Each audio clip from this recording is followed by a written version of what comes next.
so glad to see everybody here. I'm so excited to finally get to do some talking about Native art, how to talk about it. We've been trying to do this for a while. I would like to start with a land acknowledgement. And I've been doing this for some of the webinars.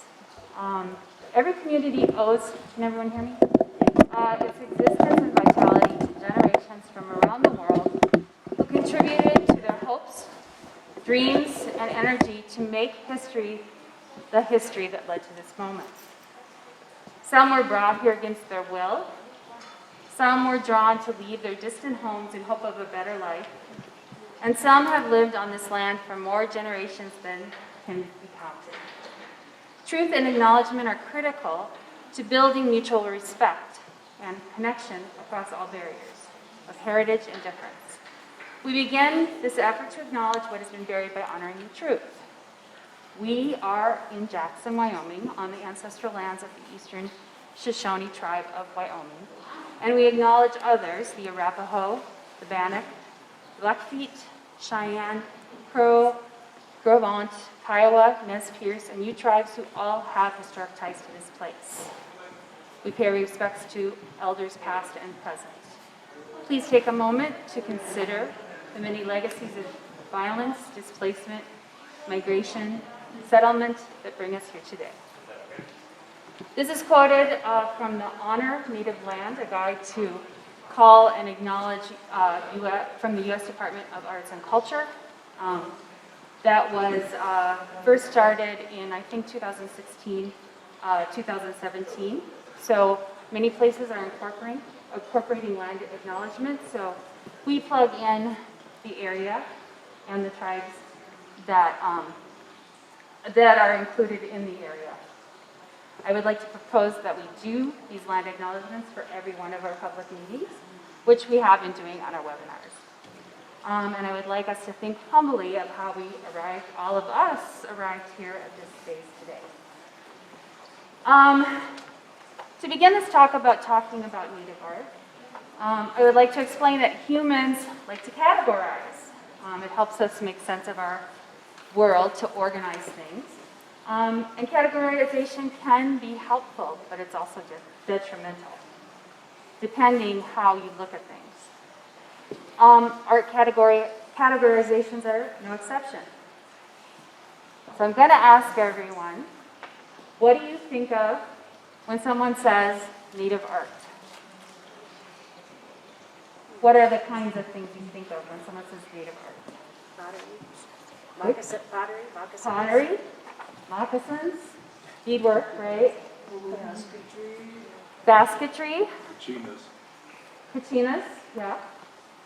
Which is even getting a little bit more out of the scope of, like I was thinking of, totem poles.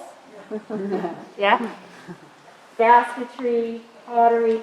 These are all sort of symbolic of different places throughout the country. When I was growing up, I thought that Native American people made all those things everywhere. So where I grew up in Minnesota, Wisconsin, the Anishinaabe, the Chippewa, Ojibwe, I thought they made, besides birch bark canoes, they made totem poles. And I thought they did pottery, basketry. And then I found out a lot differently. Later on, of course, all of the different kinds of art. And I would say, too, that Native American art, in my opinion, since I focused a lot of my work on contemporary and modernism in Native art, that Native artists are one of the first modernists ever. And the modernists did draw and have drawn, Picasso included, Jackson Pollock. A lot of them drew on Native North American arts.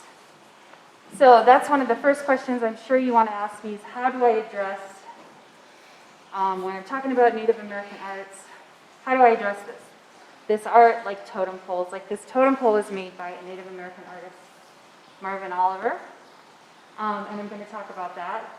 But how we address people who are Native American artists in the United States, you address artists as Native American, American Indian, Indigenous. In Canada, which is also under the umbrella of Native American arts.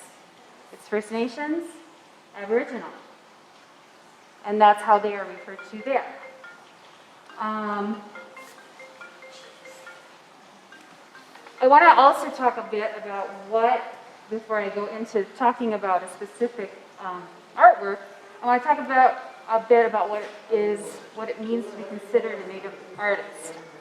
So I want to talk about what it means to be considered a Native American artist. To be considered a Native American artist, you have to, or to legally sell your artwork as Native American art, you must be an enrolled member of a federally recognized tribe of the U.S. or Canada.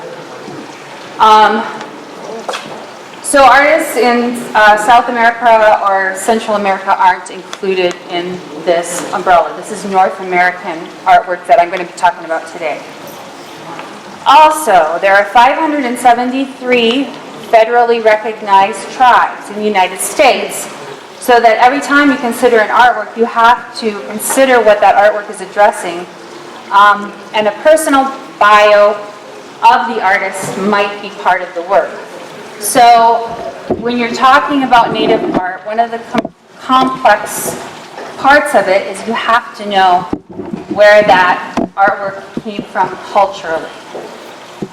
So is everybody following me there? There's so many different cultures that you have to consider those differences when you're talking about the artwork. That's not usual. European artists, say Jackson Pollock, they don't even really consider what he was about all the time. And I used to ask my students, do we think that the artist's bio really affects the artwork? Maybe sometimes, but when you're talking about Native art, it's pretty critical. I'm going to read you a little bit from the Indian Arts and Crafts Act from 1990. And this brings in a lot of complications because this is where it states where you legally have to be enrolled as a tribal member. The Indian Arts and Crafts Act of 1990, I think in Canada, one was made in 1932. This is the updated version of it. Is a truth in advertising law that prohibits the misrepresentation in marketing of Indian arts and crafts products in the United States. It's illegal to offer, display, or make for sale any craft product in a manner that is falsely suggesting Indian-produced Indian product or the product of a particular Indian or Indian tribe or Indian arts craft organization residing in the United States. For a first-time violation of the Act, the individual crime penalties are up to $250,000. A term in prison or both. If a business violates this Act, it can face a civil penalties or be prosecuted in a fine up to $1 million. So we have to be careful too here that we know John Nieto is not a Native American artist, even though he does Native American subjects. He said he had a grandmother who was Navajo, I believe. He was not an enrolled tribal member. He never promoted, when he was promoting his art, that he was a Native American artist. Oh, interesting. Mm-hmm. Just so that's clear. He might very well have had background, but it's that little bit of law that says he cannot be promoted as a Native American artist. What do you have to do to be a member of a tribe? That's a good question because it varies with tribes. Yeah. Every tribe can determine themselves how they want to designate their enrollment status. Some are blood quantum. Some are, I remember in Oklahoma, Oklahoma has 39 tribes in Oklahoma.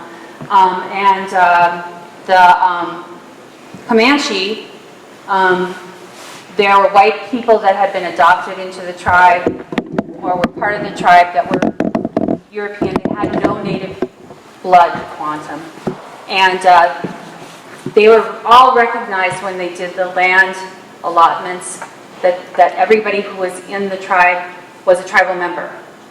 So now you have a lot of Europeans that have no lineage to Native American ancestry, but they're still tribal members.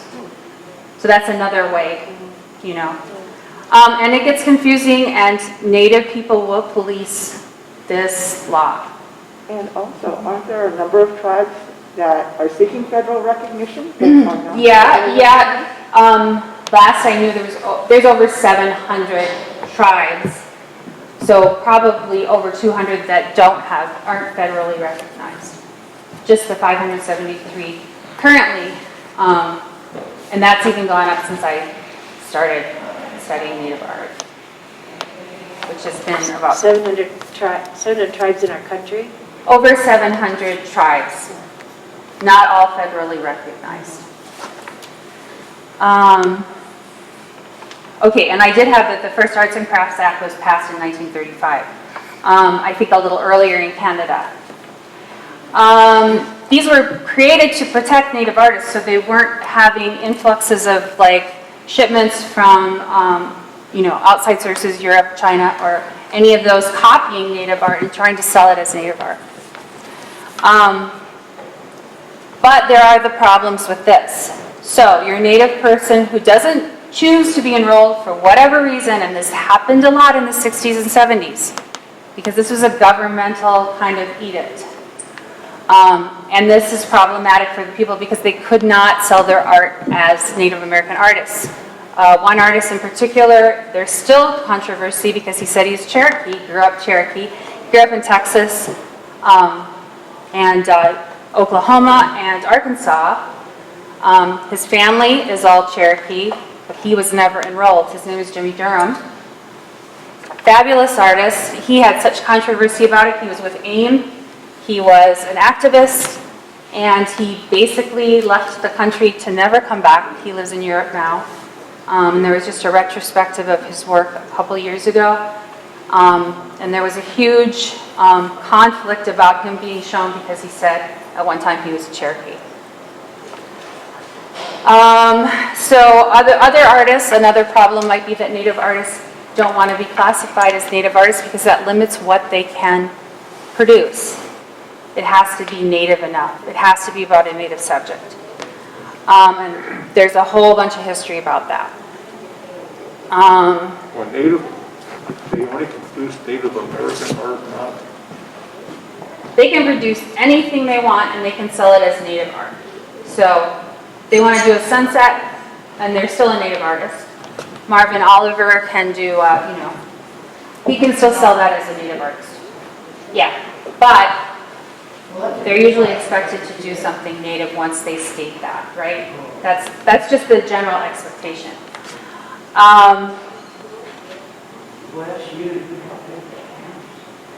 So we might also consider what it feels like to be Hopi and have non-Hopi people carving Katsina figures and telling his Hopi stories. Shouldn't artists also have the right to tell their own stories and keep their own unique perspective? That's why tribes became very secretive, because anthropologists were coming in and exposing what they considered private knowledge. And they kept private knowledge because they were keeping it from other groups, right? It was a way that they had connections, and it was a way that they kept their stories going from generation to generation. The reason that I asked to do this live training is because there's nothing like being with the work of art. You can't appreciate the size, the grandeur, or the maybe the lesser than grandeur of a piece and the intricacies of it. I did put up a new sign. Carrie, thankfully, helped and did some great graphics on it. Carrie Schwartz and Lizzie, of course, helped me place it on the wall. So when we're talking about Native art and we're talking about a cultural basis, I think Marvin Oliver's totem, which is one of, I think, the most important pieces in our collection. It was made specifically for the museum. It was commissioned for the museum, and it has a space that was built so we could fit it in here. The piece was commissioned in 1994 by I'm forgetting their names, Amy and Ray Manella. And they went back and forth with letters, and we have a whole hard file of the letters and correspondence between Marvin Oliver and the people who were working for him and at the Manilas about this, and Bill was in a few of the letters, and so it was interesting to go through all this and really try to talk about the symbolism that Marvin Oliver put in specifically. First of all, Marvin Oliver was a multifaceted artist, a professor, and a professor emeritus at the University of Washington. He's best known for his sculptures and his printmaking. He was a Quinlet and Isleta Pueblo heritage, and he drew on his Quinlet heritage, which is a tribe from the Pacific Northwest. The Pacific Northwest, although the cultures are geographically quite distant apart, their stories come from all different places, and they come from oral transmissions. So the visual aspects of these are significant. His monumental works in cedar bronze and cast glass and enameled steel, especially his totem poles, and towering and stylized whale fins, influenced a new generation of contemporary Northwest Coast art. So Marvin Oliver was very influential about taking this style that was generationally passed down on the Northwest Coast and bringing it into the contemporary. His works have been installed in the state of Washington, United States, Canada, and Japan. Apparently he came here and spoke, which I did not see before I came. And Gigi, you said you were trained about the totem pole about 20 years ago? Well, I did a small training, remember that? Yeah. For everybody, I studied up on it. Oh, okay. I talked about it. You gave it. Okay, Yeah. great. Well, I'm telling you this part about Marvin Oliver and his history so you can understand a part about this sculpture. What is the design about? Is it specifically Quinlet? So is it from his own cultural heritage? And what does it say about Northwest Coast? Well, the design is referred to as form line. Is what? Form line, Formline, form line. This was a term brought into art history culture about when talking about Native American art, not pretty recently by a scholar who just passed away, Bill Holmes, who's also in Seattle. Bill Holmes studied this form of art from more ancient artworks from the Northwest Coast, and he helped some of the tribes to regain their traditional style in particular. So among some of the groups along the Northwest Coast that might be more recognizable, the Tlingit, Kwakwaka'wakw, Haida, all of them do carving, and all of their symbolism is a little bit different. So I want to talk a little bit about totem poles, which I did in the label. The totem poles are an invention of the native people who live along the shores of the Northwest Coast. And the coastal mountain range of Washington State, British Columbia, and Alaska. So you see this goes up into Canada. And those people mostly from Seattle, all the way up that western side of North America belong to the Northwest Coast groups. Again, the categorization. But even the name Totem Poles was based on a misunderstanding. Totem wasn't introduced till the English language till the 19th century. And according to scholars, Aldania Jonitis and Aaron Glass-Dotem, that wrote this book, the meaning comes from the Algonquin word meaning plant or animal.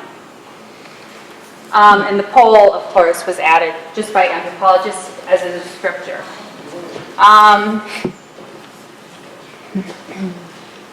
Images on totems may represent family crests, narrative of characters that are neither protective or inedible. That means animals that you wouldn't normally have in your diet. Thus, they are not totems. Totemism was associated with primitivism, which is a whole other topic for art history, but primitivism has a negative connotation with it, meaning that people who are doing artwork that they aren't trained artists.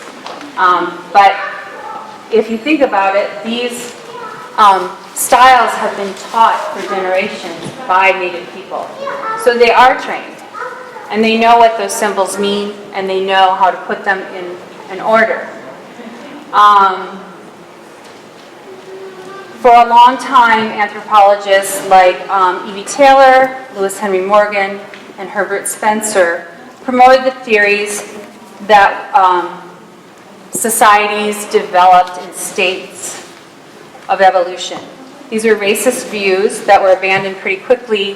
Franz Boas, another anthropologist who is considered the father of American anthropology, helped to prove that this was ridiculous. So we know that totem poles might display heraldic crest and images of a family's history, a legend or a narrative, and while they were carved as monuments to their owner's social status and other memorialized individuals. However, the reason behind a totem's creation and their meanings can vary widely. Although they have been referred to by different names, totem poles is most commonly used for explanatory purposes, and it's still used today in scholarship. Tetons was carved from a single cedar tree, and there is also something specific about cedar. This one's yellow cedar. Cedar in Northwest Coast tribes is used for so many things. It was used for clothing because it's so prevalent, and it's malleable, and it's relatively abundant, of course, on the Northwest Coast. We talked about the form line system, which centers on ovoid and euvoid shapes. These work together in a design to create a continuous network of harmonious lines and abstraction that represent people, animals, and supernatural beings. Here the artist does reference his own heritage, but he also refers to other Native American cultures that live near the Teton Mountain range, and he said this in his letter. In fact, he said, "I have attempted to include as much symbolic imagery from both regions to convey a sculpture that is representative of the Northwest Coast, so in general, representative of the Northwest Coast, the Plains, and the Plateau region," which they don't make traditionally totem poles in those areas, but he incorporated some of the things. The symbolism in Tetons is based on an explanation that Marvin Oliver wrote to Bill and the Manillas in 1996. So if we begin in the upper left-hand corner, there are the Tetons, which Marvin Oliver said is the place where legends are born.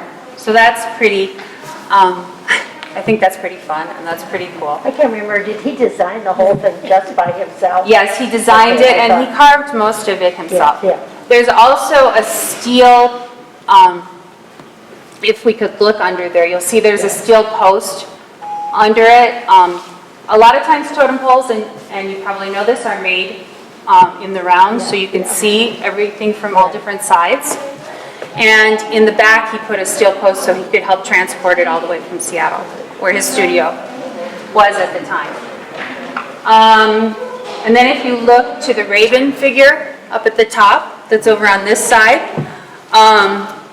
he's a well-known figure in Northwest cosmologies, who has the moon tucked under one wing. And there's a lot of different stories about how Raven stole the sun, and he stole the moon, and he gave it to the people. That's the one about stealing the sun is pretty commonly known across a lot of the Northwest Coast peoples. So swooping downward, you see right here, that's looking right at us with the copper in its mouth, is a thunderbird. Where is it? The one, okay, you see the copper shield? Yes. That bird beak that's holding onto that copper shield is the thunderbird. But there's not a thunderbird, right? There's no such bird as a thunderbird. I've never seen a thunderbird, and typically thunderbirds that I have been aware of have been depicted in art by the Anishinaabe, not necessarily the Northwest Coast. I think it's a mythical bird, right? Yeah, it's associated with different, in saying mythologies, I would say stories, because it's probably based in some truth about something.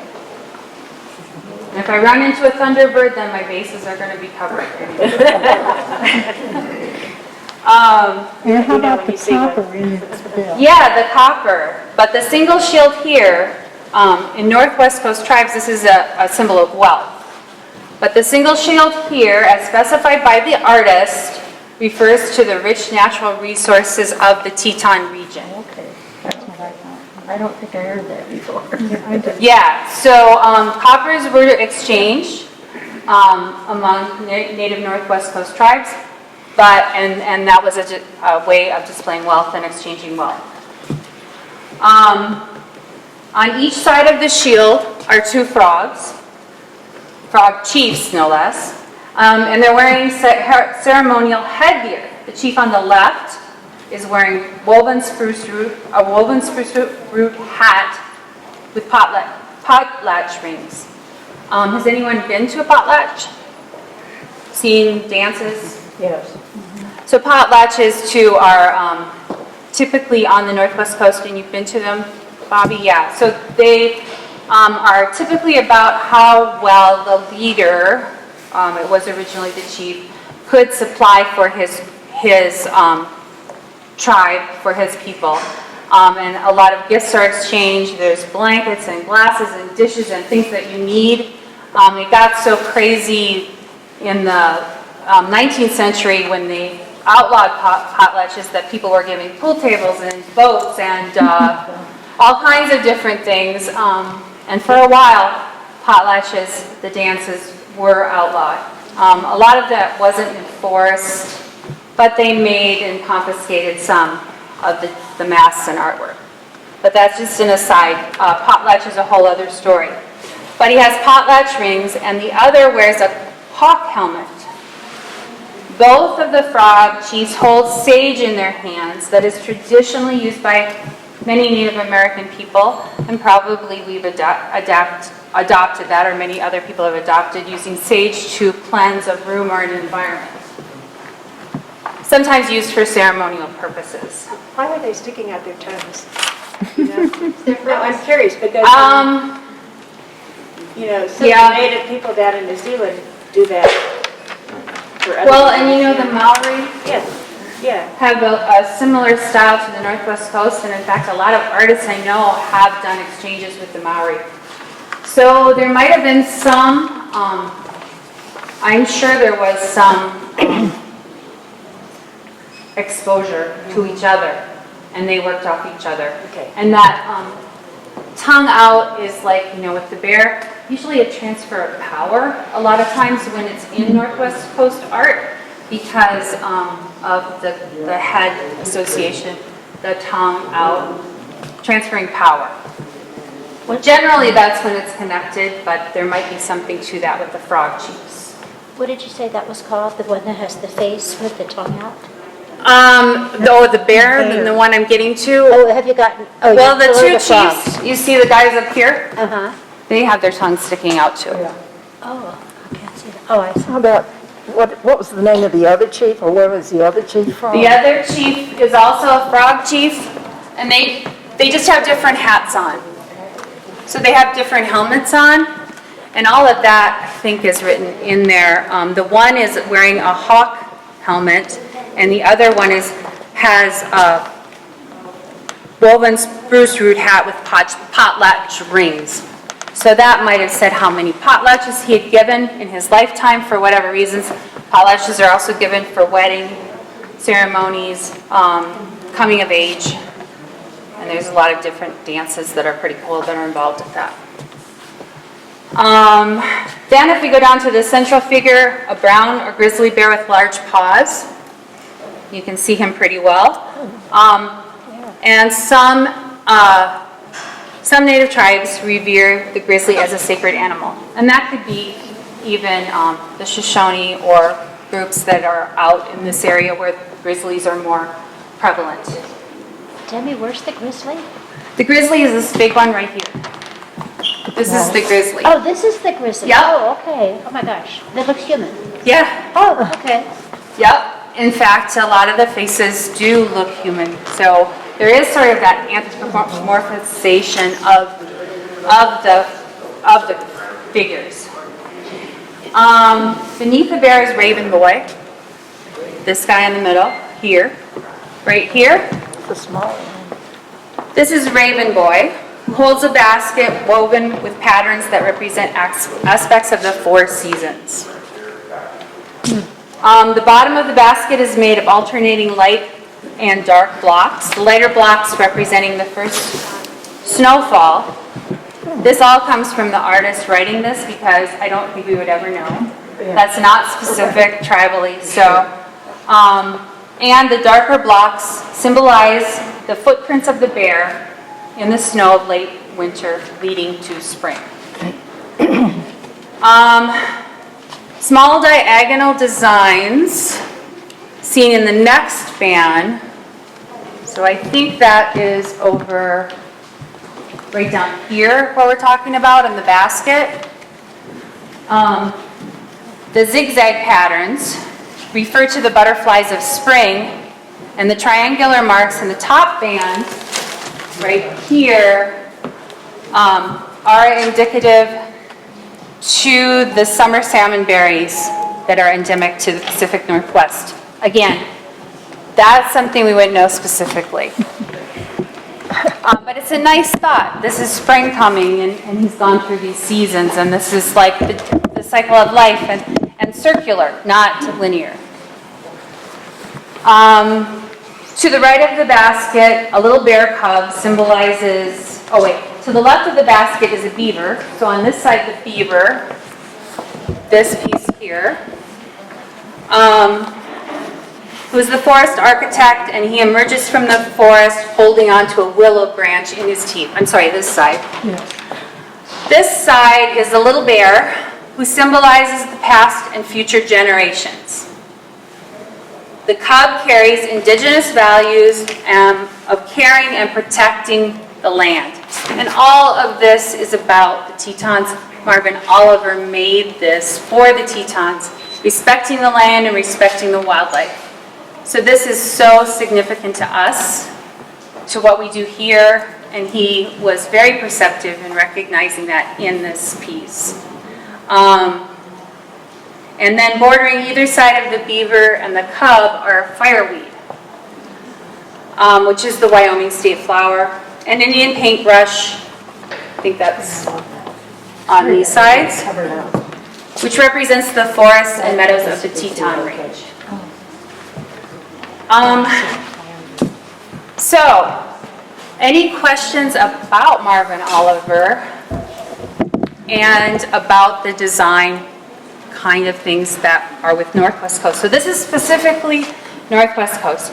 These designs did not go any further in as far as carving.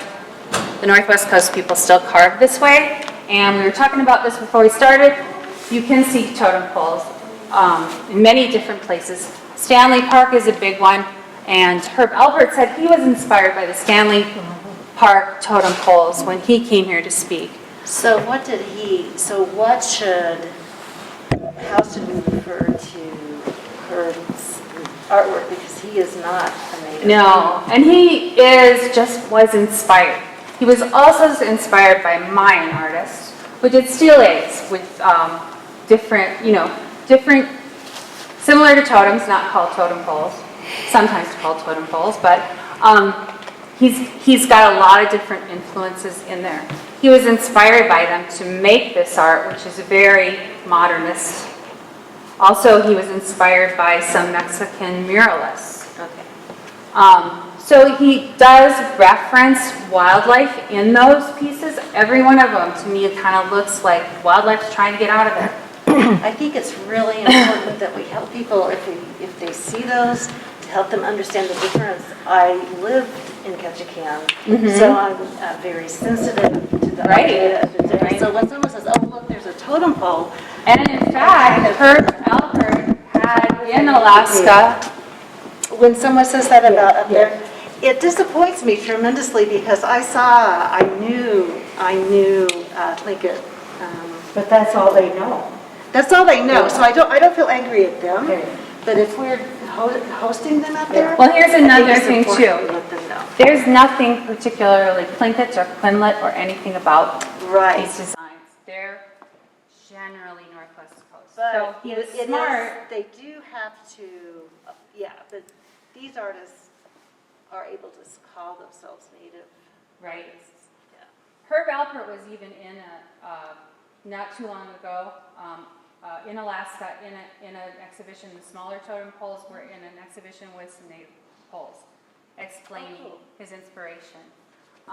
When you have a problem is when an artist is creating something exactly like this, out of cedar, using symbolism that is exactly representative of the Northwest Coast. Even Marvin Oliver was careful in being generic about which a lot of artists are. Preston Singletary, the Raven, he's Tlingit, and he's quarter Tlingit, and he does not specifically represent Tlingit, and he studied to learn what he could and couldn't represent. Cool. Okay. So just native wanted artists, to- yeah, have to be really careful, and Herb is not imposing. He is just saying that he was inspired by. This was a kind of, and this is the kind of thing that artists have done throughout Sure. So centuries. Linda, if yeah. they say, okay, a totem pole, then how do you address that? What do you say then? Well, I wouldn't attack them in any way. I would No, just, no, but I how was do you going to say, I educate think that that word inspired would be a good way Yeah. to start. This piece of art was inspired by Right. the Northwest, or, by And the another animal thing representation. to do is if you want to learn more about totem poles, there's other books.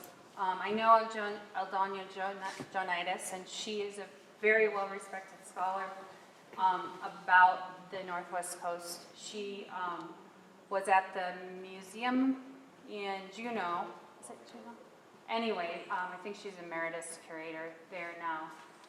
And her stuff is well known. This is a really particularly good book because it covers a lot about totem poles. So they're not always sacred too.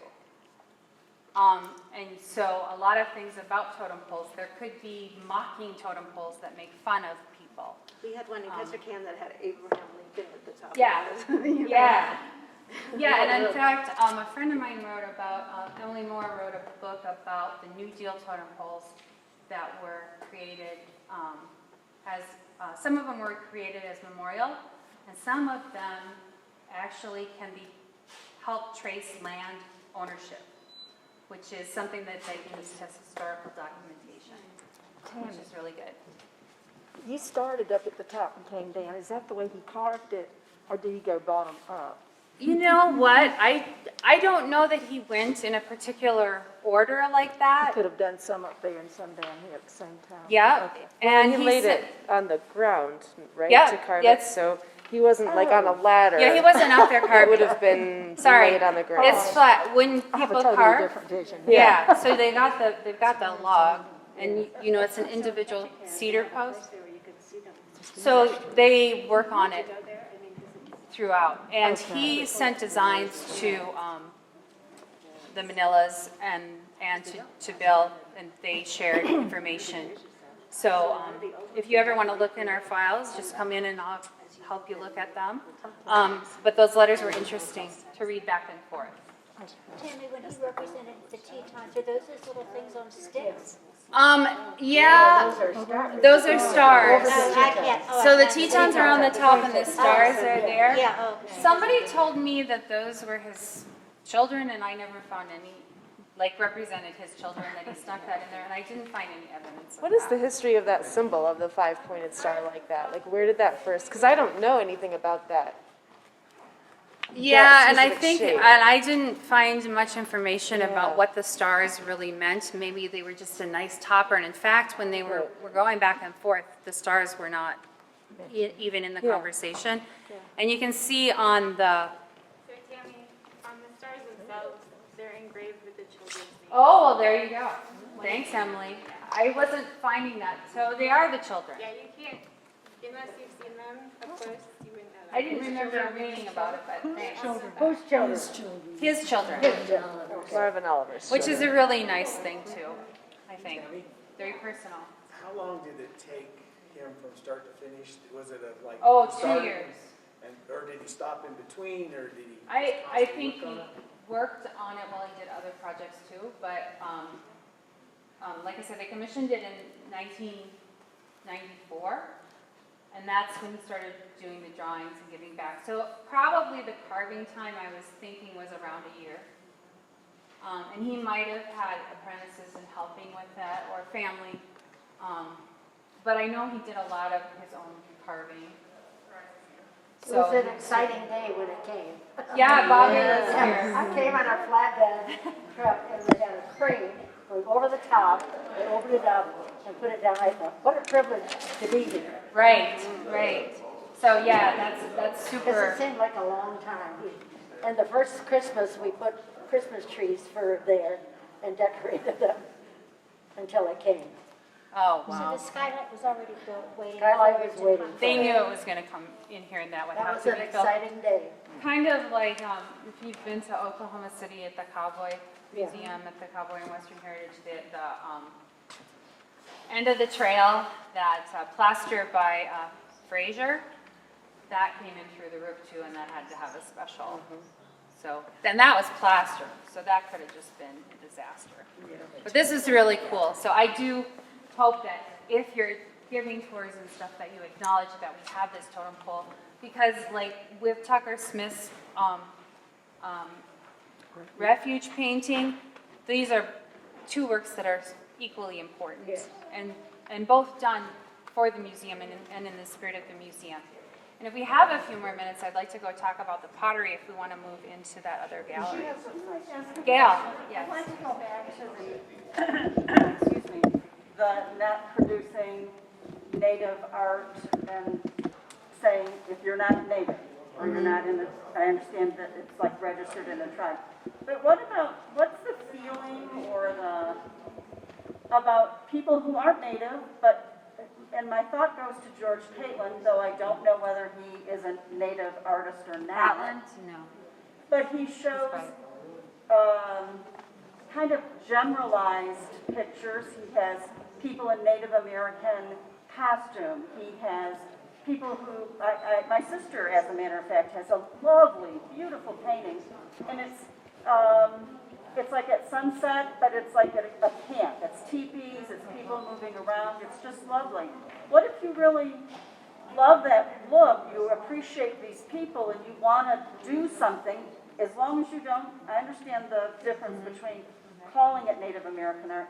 Is there a feeling between the people who, like, this is our art, you shouldn't be painting totem poles?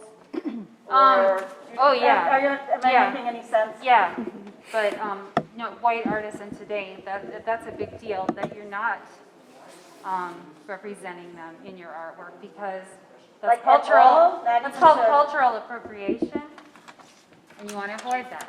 Okay. So George Catlin, different story. He was working in the late 19th century. He came to the West and he wanted to record everything he could about the Native American people he came into contact with. Particularly, he worked with the Mandan. And the Hidatsa, yep. And the Mandan were nearly wiped out completely by smallpox. But those images that he did, he is not always criticized, but there is some criticism that he was of the mindset, like a lot of people were at that time, that the Native American people were going to disappear. They were either going to be assimilated into the culture, or they were going to be wiped out. Yep. And everybody tried everything they could to prevent them, laws about they can't do this, taking the children to boarding schools, taking away from their families, trying to get them to unlearn everything that was native. This was a way that when settlers came, they felt they could control the native people. So it's amazing to me that they continued, and they continue today, even in the artwork that we get, that we've acquired since I've been here. 5, I think, artists, including Raven Sky River, the walrus, but 5 contemporary Native artists, new contemporary Native artists that we've added to our collection. Well, but even like, I mean, isn't it a good thing that people should learn about this? We have a book, we did, we're not selling it right now, in the shop, that was photographs. And it Of was Edward heartbreaking, Curtis? because you learned about these people, and hopefully by learning, you won't, mistakes won't be repeated again, or it's a Well, yeah, lesson in that's- accepting, I mean, And that's the argument in art history and literature.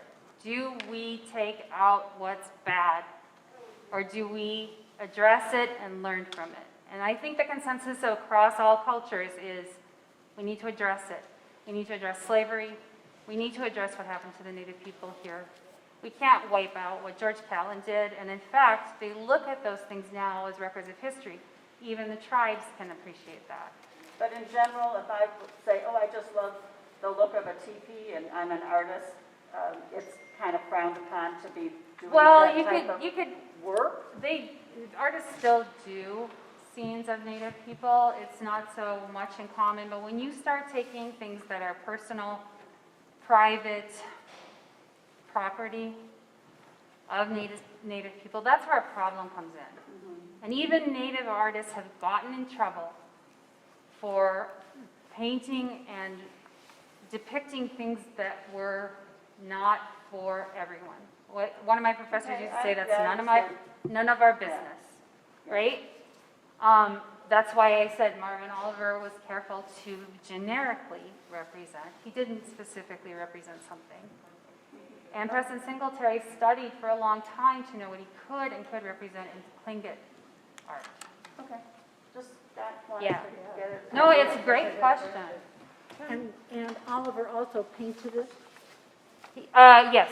He did Yep. the Yep, painting it was as well. all Okay. what, and you know, the colors do mean different things too. I'm sure. I know, I have a friend who's a photographer who's Tlingit and, Tlingit, and that turquoise color comes from copper oxidization, as you can sort of see up there. So that's a significant color to them. I didn't go into a whole bunch about explaining. A lot of the black and red was used in Kwakwaka'wakw.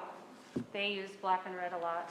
And some of the other, of course, used it in different, and still use it, and still reference it specifically. How large is our collection of Native American art, and I'm happy to say because we received the Inuit collection too. And we have over 600 pieces now of Native American art. That sounds familiar. And I'm not remembering exactly how many artists, individual artists are recognized. I think it's over 60. If I didn't write it down. So it's good, it's growing. But if we have time, and if everybody has time, we can go talk about the pottery a little bit. Okay. Books too. Some of these books, like this one is a great overview. Janet Burlow and Ruth Phillips, again, great scholars in the area of Native American art, and this covers all of contemporary into historic. I think it's an overview, but it's a good one. Okay, let's go talk real quick about, I wanted to talk about the pottery a bit because, of course, Marvin Oliver was also had heritage from Esteleta Pueblo, and I have visited some of the pueblos in New Mexico, and it's wonderful to go to the visitor centers and have their cultural centers right there, and a lot of tribes are doing that now. I did teach, and I was telling everybody that I taught the Art Institute of American Indian and Alaskan Arts at Santa Fe, and that college that trains Native artists and has trained artists such as Alan Hauser, which some of you probably recognize that name, was on the same spot as the Santa Fe Indian School where Dorothy Dunn taught. And this is part of the reason that there is such a mecca of Native American art in Santa Fe is due to the students that Dorothy Dunn was promoting. This is her book that she wrote in the 1930s, I believe, and it has a lot of the artists, I think she mentions even Hauser on this, but the people that she taught. She was a white woman, also who studied at the Chicago Art Institute, and she promoted that her students had an innate ability to create art. A lot of the students that came to her were thinking they were going to be trained in, and especially later in her career, were thinking they were going to be trained in like modernism and trained in how to, do perspective and different things. But she encouraged them to use their innate ability and remember things that they had learned while, say, living when they were growing up, about different scenes. There was an anthropologist named Fuchs who recognized that Pueblo painters, he realized that they could paint with watercolors and paint scenes of dances and stuff like that. So they helped promote that, and Dorothy Dunn was one. Angel Decora taught in New York, I think. So there were different people also. I bring up her name because she was teaching Native American arts on the East Coast. There are also schools in the Northwest Coast that taught, but Dorothy Dunn really started this thing in Santa Fe. It's called Studio Style. And if you all have noticed Native American art from the early part of the 20th century to the mid-20th century, it's done in studio style, which is a flat style. It doesn't really have, it's sort of a surrealist kind of style. It doesn't have a lot of shadow depth to the things, but this is recognized as superior in the early Native American artists who were doing fine art. And they were showing in New York, these artists, some of these artists were showing in New York in solo shows in the 1920s and 30s. So there was a whole other fine arts push to this. But when we're talking about some of the designs and things on pottery, this goes through what would be considered ancient to the contemporary. Okay, so show a lot of photographs, the pottery also has, just like the totem poles, there's a language that these designs have that the people developed that was all their own. I was just over spring break, I was at a Pueblo ruin with a little museum by it in Utah, and they had the different phases of pottery that the Pueblo's pottery went through. And they figured that this is, I think, second phase. Some of the earlier, these are duck pots, they call them. Sometimes, I guess they sort of look like a duck pot, but if you look at some of these other designs, like these are a really good example. You see these lines that are more diagonal, like this, that usually references rain. The steps up, or this kind of jagged line represents it's generally thought to represent the emergence from the kivas, which is part of ceremony. So again, when we're talking about the Northwest Coast, a whole different thing than when we get to the Southwest and we get to the Pueblos. I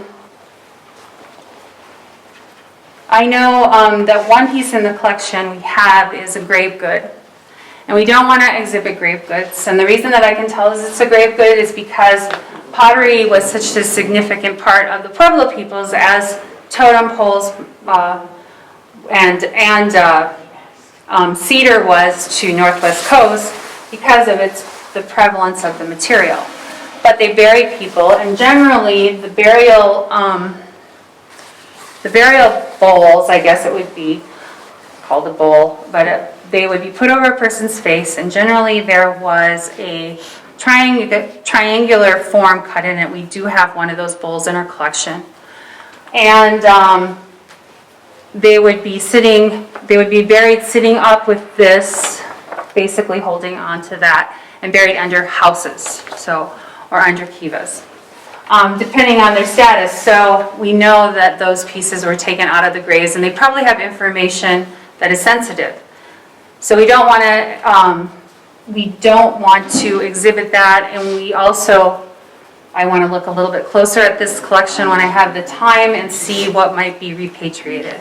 I don't think that there is anything here that is particularly sensitive that shouldn't be seen. But I would like to consult with some experts, and that's what you have to do. A lot of museums have put off exhibits just because they didn't feel that there was enough research, because a lot of exhibits have gotten into issues because they were showing things that that really they had no right to show because they did not own the design images. And again, like the Northwest Coast, the meaning of the designs on the pottery vary between cultures. And what I wrote in the audio tour for this case was that the meanings might even change time within the culture. And we need to be considerate of that. This might even be sacred knowledge and private knowledge. In this case, there are forms of animals that are recognizable and abstracted, just like the Herb Albert totem poles. And some of the designs, I have been told, depict rain and coming up from the Pueblo world. So the Pueblo and the Navajo for sure believe that when you humans, not man, but humans evolved from the earth and came up into this world.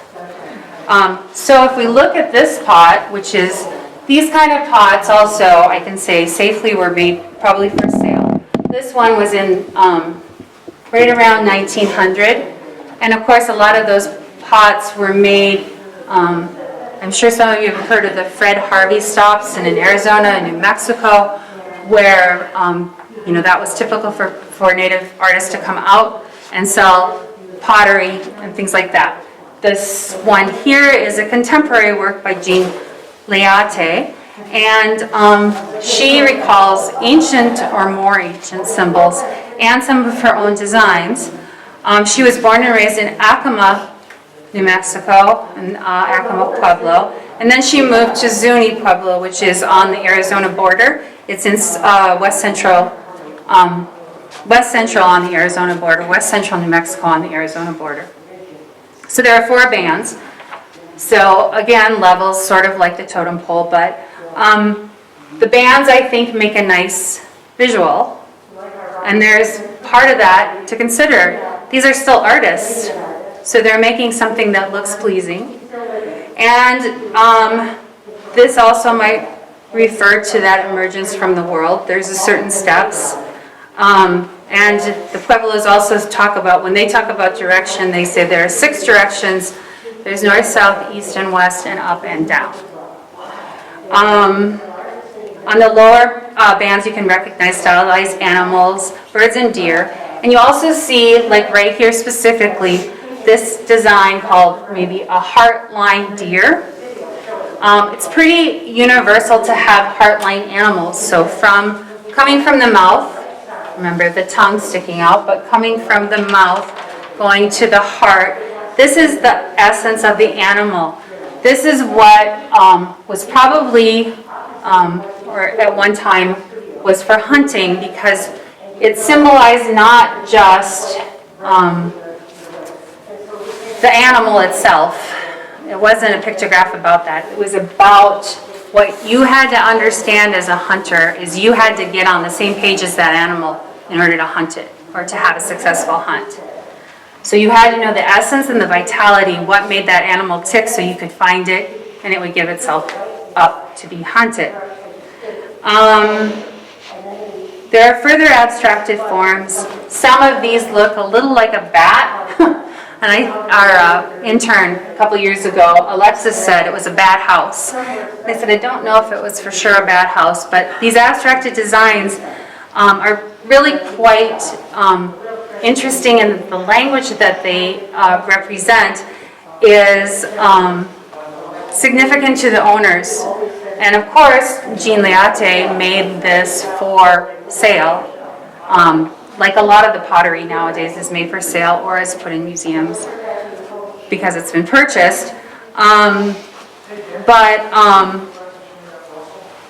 all of that is also teaching us about the culture And if we think about how complex those designs are, we can understand more that people are really thinking in complex levels and talking about complex kinds of things. And so, as far as I know, most of these pottery pots here were made for sale. And I'm not sure about this one. But other than that, most of them are contemporary. They're more recently made. Within the last decades, I would say a lot of them are. Maybe 100 years. Did anybody have any questions about the pottery? Because I want to touch on one more thing, the painting over there by Grace Carpenter Hudson. Just to talk about the differences, and I think we brought this up in the other. So Grace Carpenter, what might be wrong with this painting? Now that you know all about native art. That one. This one. Anything wrong with it? In that it's depicting a private thing of native theme by someone who is not a native? Yeah, a little bit of that, and that's what it'd be criticized for, of course, because she was an ethnographer working in the later 19th century, had come with her husband, who was a railroad person working for, I forget which railroads he was working, but it brought them out to California, the Northern Pacific Railroad and the San Francisco Railroad. Brought them out to California where the Pomo people live. They both were amateur ethnographers, which a lot of people were then, and a lot of times women maybe were the ones that spent the most time with native groups. Some of them were teachers, some of them were with missionaries, and they collected artifacts and they collected things from people. Hudson wrote an article in the 19th century, said it was something like, it's hard to have a papoose sitter. So she was taking these pictures of Pomo children, and she was doing this behind their mothers' backs because they did not want their children depicted, and she would paint them later. Also, it wasn't considered, it wasn't artistically considered a valid way to do things, so she hid it that she ever took pictures of the children. And then she moved on to do others. But we can also say about this image is, so she did some things wrong, and a lot of people did things wrong. You shouldn't go behind a mother's back and take this picture of the children and depict them. But I think also you can appreciate this for its historic value, that as she is presenting this young man, this young Pomo boy, as he was at that time. So it is a historical depiction. She puts the little fox in. This is another thing that is often promoted with native artists, the closer to nature kind of thing. I think the fox and the little boy have somewhat of a connection. I like the way she depicts the fox. And he seems intent on this instrument. And I like I think this was written, and Adam always talked about the music soothing the savage beast. So the relationship between the fox and the boy, I think, could be taken out. Yeah, we have George Catlin, Edward Curtis. They did a lot of mistakes. Edward Curtis used to dress people up. But now Native peoples can come back and say, that's my aunt in that photograph. That is my grandfather in that photograph. They recognize relatives. So to them, it's a historical record. Also, Native people did seek out painters and say, I want my portrait done. A lot of Native sitters were paid. Unfortunately, I found no evidence that Hudson paid her people when she's sneaking around taking pictures of those babies. But, I think we can address that. A lot of the Taos artists had regular sitters for their depictions of Native people, and what we talked about in the other room about painting Native people in their traditional clothing, they collected the clothing, they would have sitters come, they paid them to come. In fact, at the Couse House a couple years ago, a friend of mine who's was a Native curator had the models all get together and have a party, the ones that were still living from the Couse sitters, and they just said they like to get together and be there. So it wasn't always a forced thing, as Hudson did. And I think there is a value to this art because they were catching a particular moment in time. I wouldn't use those tactics again. So that way I think there can be a discussion about it, an open discussion about it, right? That we can appreciate it. So that is what I had to tell you today. There's so much I didn't cover. There's so much more about Native art, and I've been studying it, I realized, for about 20 years now. And I focus a lot on the contemporary, but anytime you want to talk about it, as you know, I'm happy to talk about it. So, Great, yeah. anything else? Yeah. Thank you all for coming. And it's really important that we understand this, and I think that talking about these things and knowing how to talk about them, that it puts us on a more level ground that has people open up. And I hope to have some Native artists come and speak. And I think that it's very fair to have, you know, like in this room, the Native art with the European art, and really talk about what was going on. We've got to get the other stories out there too.